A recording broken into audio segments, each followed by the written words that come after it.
Alright guys, today I'm going to show you how to do CPR. It's probably one of the most important lessons you can ever learn in life, and it's basically how to save a life.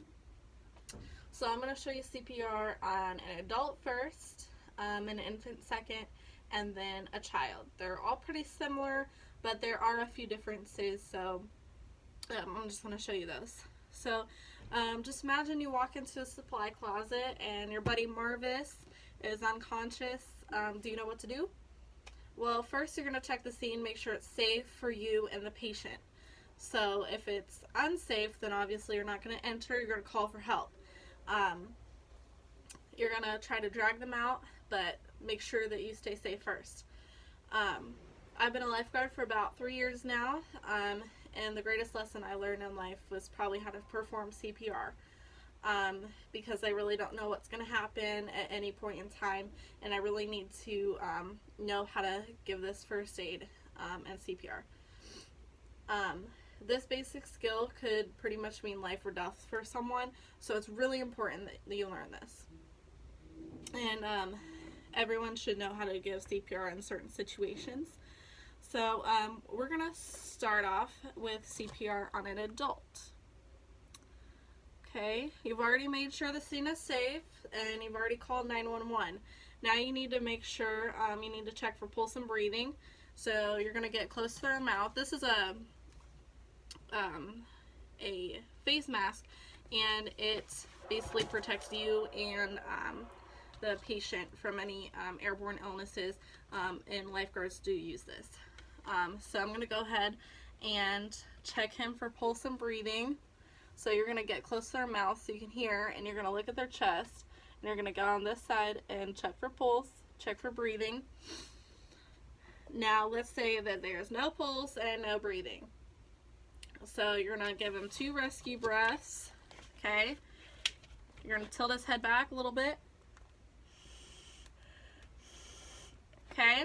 Say they didn't go in. You're going to re-tilt and try it again.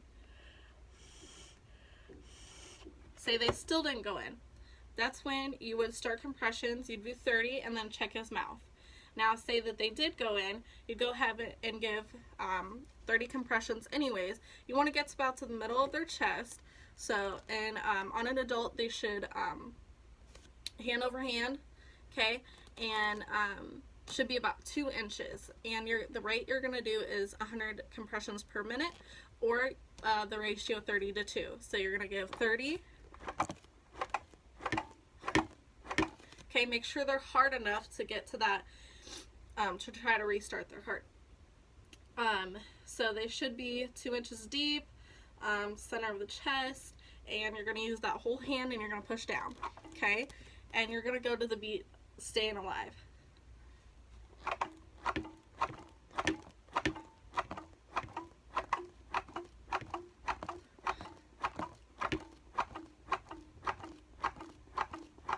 Okay.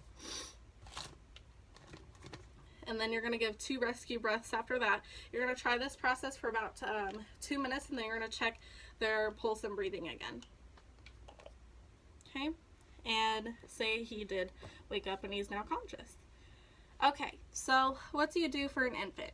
Okay, we're going to pretend Marvis is now Marla, and he's an infant.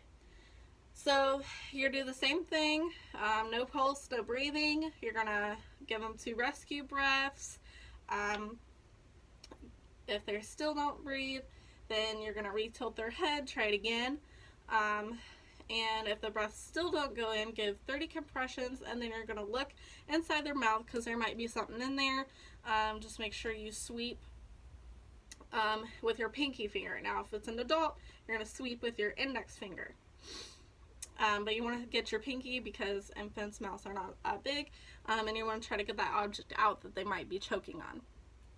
So if they don't have anything lodged, you're just going to go ahead and do those 30 compressions. Now this is where it's different.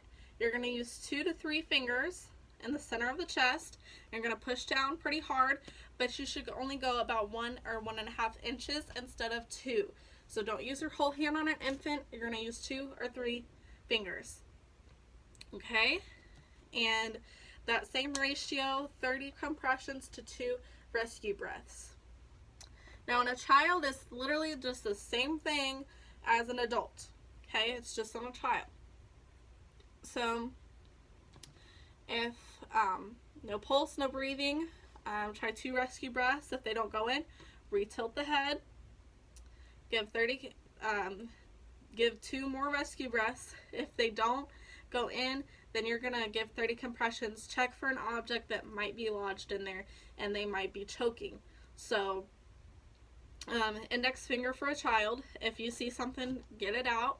And then try giving 2 more rescue breaths and see if they go in.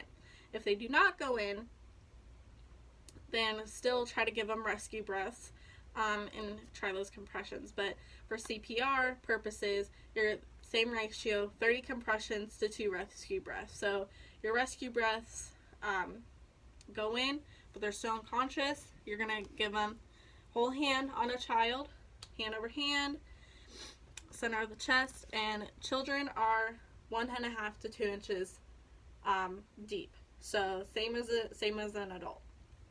Okay, and when are you going to stop CPR? Well, if the patient becomes conscious, then you don't need to be banging on their chest anymore. Roll them over to the recovery position. That'd be over here on their side. Make sure their airway is open, so you don't want to have them tucked in like this, and you don't want to have their head too far back. So just make sure they're in a comfortable recovery position.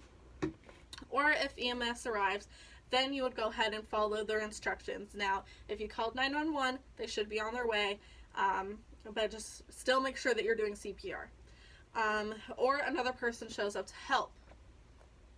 Now, in 2-person CPR, the steps are taken the same. You're going to still do those 2 rescue breaths, but this time you're going to do 15 compressions. You're going to do 15. You're going to yell, switch, so they know.